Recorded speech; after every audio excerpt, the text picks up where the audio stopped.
Jeremy Greer. And I'm Gary Butterfield. And this is Days of Future Cast, the podcast where we talk about the X-Men and sometimes the Avengers. But most importantly, we're talking about consequences from X-Men versus Avengers. Gary, welcome back to the show. So nice to have you here. Yeah, thank you. Thank you. Good to be here. Thanks for having me. How are you feeling about these consequences as they roll out? Seem appropriate to me. You know, consequences are good. I was thinking about this. Something that you and I both like about the MCU movies that we like deal with fallout from other MCU shit. Mm-hmm. You know, and I didn't ever put that combination together, but it's something I've always really liked in comics as well. Not just this, which is a mini series specifically about it, but like when I was regularly reading X-Men comics and would get to the end, would also just read whatever the big Marvel event was, your Civil Wars and Secret Invasions and the issues or miniseries that would come out, they'll just be like, oh shit, a Hulk happened. What do we do now? I always really appreciated those. Yeah. It's I always want people to deal with the problems in their big earth shattering world, at least a little bit. At least for like a little while. Like it doesn't have to be every single day. Like seeing Daredevil run out of toilet paper once is very funny, but like him constantly going to the grocery store would not be. But I just like to see. I just want it to be like acknowledged every once in a while. Yeah, yeah. I don't need a whole miniseries like Dan Slott's The Thing ran out of toilet paper : Yancey Street Blues. Oh God! Can you imagine? Like, God, you know, New York is really a character in that, Gary. It's really a character. Just, hey, give me some toilet paper down at the bodega. You know, I love a bodega. Have you guys know what a bodega is? It's like a gas station in any other state, but we call it a bodega, and they don't sell gas. They don't have gas. It's just bad sandwiches. Yeah.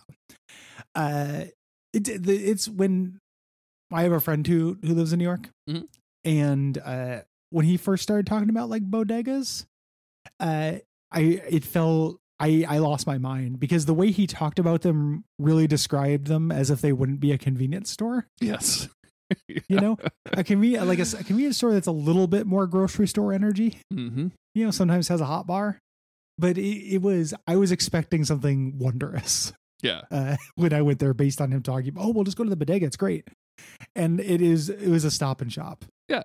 You know, I mean, you've been down here and you've seen like what our gas stations do with like a hot food bar. And you know, it's real hot food. Yeah. It's real fucking hit or miss on like whether or not I want to put this in my body or not.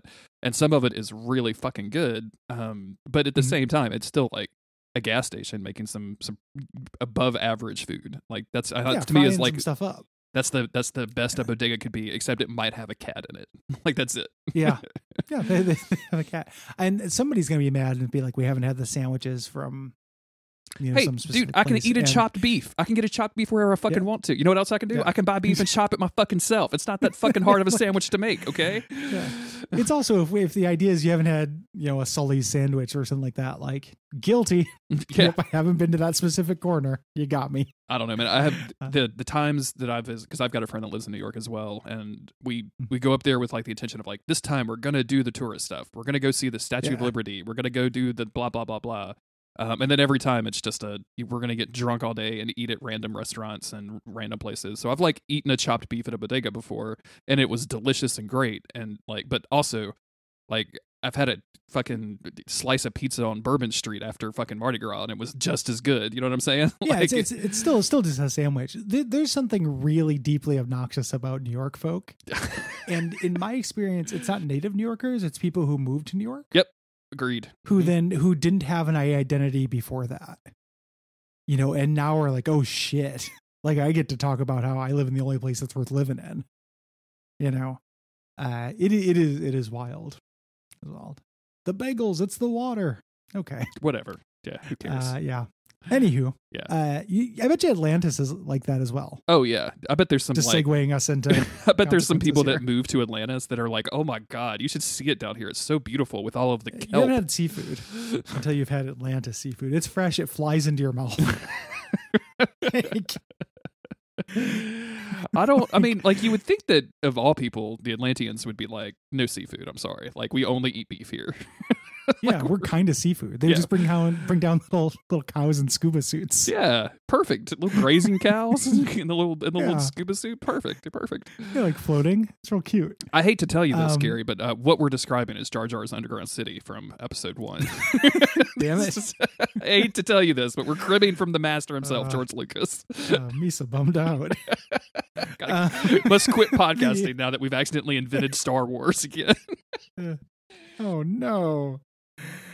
Anywho, this is AVX Consequences number 4. We got a cover here of Namor creeping up on Hope as she's scuba diving. Mm-hmm. Just a tiny little scene in this, but they want to show all the different people here. And we are going back and forth between jail with Scott Summers and then kind of touching in on the other plots. Yep. In the wake of AVX. And we start with none other than Tony Stark visiting our boy Cyclops, who isn't real interested in a conversation with Tony Stark. Tony being the one that, blew the Phoenix Force up into 5 pieces and that kind of arguably maybe started this whole thing the way it shook out by trying to aim a gun at a cosmic force. Maybe it messed up and maybe we shouldn't be blaming Cyclops and put them in a 2-bit prison, but whatever, Cyclops was like, you tried to blow it up, and Tony Stark goes, only at first. Yeah. Like exclamation point. Good job. And the way he wins Cyclops over is by telling him at first, like, hey, I want to run tests on you. Like, we got real close to understanding it the first time, but I think that more testing, like, I can try to figure it out. And Cyclops really isn't interested until Tony tells him, like, that whole time in the end with Hope and everything, I knew that it would create more mutants. And Cyclops is like, oh, okay, cool. This doesn't make a lot of sense to me because, like, Cyclops had the Phoenix Force and didn't know that it was going to create more mutants. Like, I mean, I know he's smart. I know Tony's smart, Gary, but like, is he cosmic being smart? It's not to me, like, yes, that is 100% ridiculous.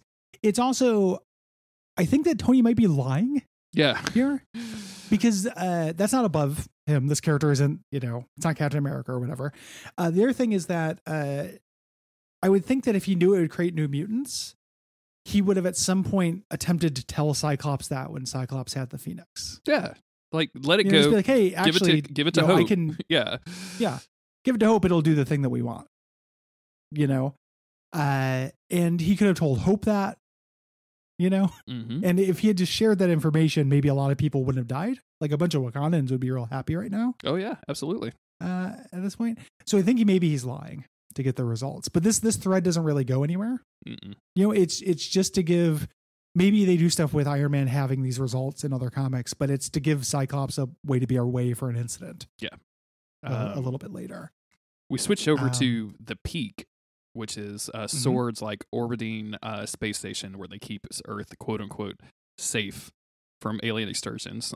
Big square quotes on that one, Gary, because as we all know, it's not worked out for them very well. No, Sword's not great. Tons of confidence though. Yeah. Brand is there. She goes into her secret room to take a channel, and it's a hollow Magneto. Yeah. Hologram Magneto. My favorite hologram. She is the one. Yeah. She's the one who's been warning them. Yep. She implies that there's a extraterrestrial AI that is now going to feed them secrets so that they can stay one step ahead of the authorities. I feel like this is Unit. Right? Me too. Okay. Like she's like a robot we had in holding gave us this extraterrestrial virus, Yeah. and he was really good at this thing, kind of thing. So I feel like that's a Unit reference. He said Unit. And Yeah. of course Magneto is like, I mean, I appreciate this, but what's up? Like, why are you being a friend to us? And she's like, well, I'm half mutant. Like I was always on y'all's side, basically. Like, if you're gonna, this is a reveal as far as I know. Like she's had powers before, but I think that people chalk them up to her alien half. Yeah, because she's half mutant, half alien. She also reveals that she's pregnant with Beast Baby. Which Magneto describes as broody. Yeah. That's not what broody means. No. That's not what broody means unless you're actually brood. Like, what are you doing? I understand like a brood could be like a series of kids, but this is some weird MRA shit. Yeah, like, this feels like you got to find a woman when she's broody because then she's more susceptible to gorilla mindset. I do not like mindset this pills at all. It is not a fun time for me. Yeah. Does Beast know you're so broody? And she basically says like, don't tell him. So this is some intrigue. She's going to have a Beast Baby. I don't know what happened with that. I don't either. In the comics. I can tell you what happens to Beast after this, and he's just a fucking dumbass. But we'll get there in a little couple of episodes. uh, cut over to Hope down beneath Utopia in the water near Atlantis. She's looking around and Namor stumbles upon her. Yep. Says like, "Hey, I did tell you that you could come down, but like, why are you here?" And she's like, "I'm looking for Cable." And then they kind of have this moment where she's like, you almost destroyed Wakanda. You're not there's a difference between a war and a war crime. And Namor is like, well, George Bush isn't a war criminal, so neither am I, as far as I'm concerned. At first, this is a cool moment of like, softness in Namor. He starts kind of like stammering, and then eventually he's like, no one talks to me like this. Yeah. It was more than you could understand. Like, I felt very small, like a tiny piece of krill lost in an endless ocean. If you ever felt small, I never have, and I don't like it. Yeah. Like, basically admitting that he was not in control. And when the Phoenix. And she's down there because like part of Utopia fell down there. So she's looking for anything that could get her a lead on Cable. She's also looking for her jetpack because, she's got to have a jetpack. She likes it. Yeah. Cut over to Siberia, where Storm comes and finds the cave that Colossus has been living in. What is written on that envelope, Gary? Is it a series of GPS coordinates? Is it a riddle? Like in the last issue, for people who don't remember, Ileana gave her an envelope that said, "This is where Cyclops is located." Yeah. And as far as I can tell, he is on the side of a mountain sculpting reliefs of his sister's face. Sure. It's just a picture of the landscape. Yeah. It's a Breath of the Wild puzzle. Perfect. Yeah. It's a painting from Elden Ring, right? Have you done any of those? Yeah. I've collected a bunch of the paintings, but I don't know what to do with them. Oh, if you find like the angle, you'll find some sweet loot there. Nice. Yeah. No. I thought they were just collectibles because there are several of them. Yeah. I figured they would tie into lore, and I honestly kind of forgot about them as I went to the end game because there's a lot of stuff to think about in that game. Yeah, me too. So, agreed. I've been wiki diving, and I forgot to wiki dive that. So she finds him there, and she's like, "You have to come in," and he says, "I don't have to unless you make me." Yeah. Basically, he's sculpting Ileana in the wall and just punching it over and over and over. I like the dialogue here. Like, I'm thinking about embracing pacifism. I'm also thinking about the opposite. Yeah. Which is a really good way. I like that line quite a bit. I do too. I like the fact that Storm sees this and is like, you know what? Never mind. You're good. You just stay here. You're obviously working through some shit. Just stay here out of trouble, right? Like, stay in this mountain, like sculpt the heads, hit the heads, like just do this until you feel better and then call me before you do anything weird. My man's going through some stuff. Let him do it. As she leaves, she's like, I can't turn him in. He's just a victim as well, because his brain is broken. And Magneto pops up and is like, that's the conclusion I came to as well. Magneto was the one responsible for getting the envelope to her, and basically was, if he was going to have to be taken in, we'd rather have it be one of his friends who we trust, so he doesn't end up in a mutant prison with Cyclops, basically. Yeah. Aurora warns him that magic is dangerous. He's like, I am as well. Farewell. Yeah. Let's not fight. Basically. Yeah, and this is just like, hey, we've got a quasi truce in between mutants right now because we just don't know what's going to go on. 1 week later, we jump back over to prison where Cyclops' friend, who probably has a name and I don't care about it, is getting an X tattoo. Well, don't get attached to him. Yeah. He's getting that X tattoo probably a little early for that, if you ask me. I don't know about you. It's a really nice prison tattoo. Yeah, it's good. See how clean those lines are? Very clean lines. Very little bleeding. I think maybe it wasn't a tattoo and it's actually just like a Sharpie. Yeah.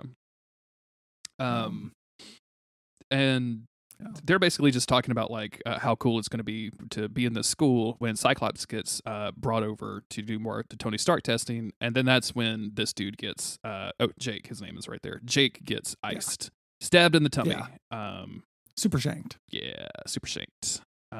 And Cyclops kicks the dude in the face, but is quickly subdued by his weird power collar. And then we cut very quickly to just later where Wolverine shows up to talk to him. Yep. Just like he didn't make it, Cyclops starts talking about mutant prisoner murder rates, and weirdly Wolverine's like, don't turn this into a policy debate. I'm like, Jesus Christ, Wolverine. Like, you should care about this. Yes. You know, as a mutant that has like literally been locked up and experimented upon, like maybe this is some things like this is something that you should pay attention to. Wolverine's fucking weird now. I don't and this is about that, right? It's not like it's not, you know, acknowledging it. So Scott asks him why he's here, and Wolverine's like, I'm here to talk you down. You know, you're going to go do something stupid. I know where you're at, but before you do that, I want to let you know, like, I believe you about the professor. Like, you wouldn't deliberately kill him, you know, and you're not going to do what you're thinking about doing now. Professor X taught me to be patient and kind, but you gave me a role model. Like, you showed me that what it's like to be a better person, you know, and before I would do something awful, I would think, what would Scott Summers do? You know, like this is all really good. I prefer a Wolverine and Cyclops who grudgingly respect each other. Me too. And Wolverine leaves this as, you know, we've all damned ourselves over and over again, and we can't change that, but I can at least not stand by while you try to damn yourself some more. Like, you know, we can at least be better people from this point forward. Which is what I would also be saying if I'd killed probably 60, 70,000 people in my 200 years on Earth. That's exactly the kind of attitude that I would take. There's no need. We can't change anything, guys. Like, I'm just going to be a better guy from here on out. Trust me. It's not time to do prison reform. That stuff doesn't matter. Yeah, who cares? Like, neoliberal Wolverine sucks. And Cyclops, you always like, you know, you had to be the better man. And Cyclops waits, you know, like a lot of time has passed, it seems. And just says to no one, like, out loud, just goes, no. You know, like, he can't tolerate this as a thing that happened. He writes the word now, and we cut over to Magneto, who gets the message, and is like, well, ladies and gentlemen, villains it is. Yeah. With danger and magic. So Magneto, and then, like, the crazy crew. The crazy crew, yeah. My psycho's ex-girlfriends is what this is. Yeah, exactly. You know, Danger, who is like broken and weird now, and Magic, who everyone is scared of because she's a demoness. Because she's fucking terrifying, as we're going to see in this next issue. Like, I'm really excited what they're doing with my girl with Magic here. Yeah. And that's it for the issue. All climaxes in the next issue, which again is very cool. There's a nice little response from Cyclops I like a lot, even though the art is different and weird in the next one. Yeah, it is a little off. Yeah. Thanks everybody for listening. We appreciate you. If you like this show, please go to patreon.com/Duckfeed.tv. Support your boys, get a bunch of bonus shows. Yeah. Please check out Still His Kingdom Keeps. Is that correct? Yes, you got it. I was really impressed that you got it in one, because it's a weird podcast name. It is a weird podcast name. I almost just said his kingdom still keeps. Yep. And that sounds that sounds like a worse. Kingdom Hearts podcast is what that sounds like. It sounds exactly like that. Yeah. And then ratings, reviews, telling your X-Men friends and the like. Please do all of that stuff. Follow us on Twitter. Gary is at GaryBuh, BUH, and I am at JG Greer, for all of your latest hard-hitting news and updates about our playthroughs of Elden Ring. Until then, we will be back in a couple of days with more AVX. Umbasa.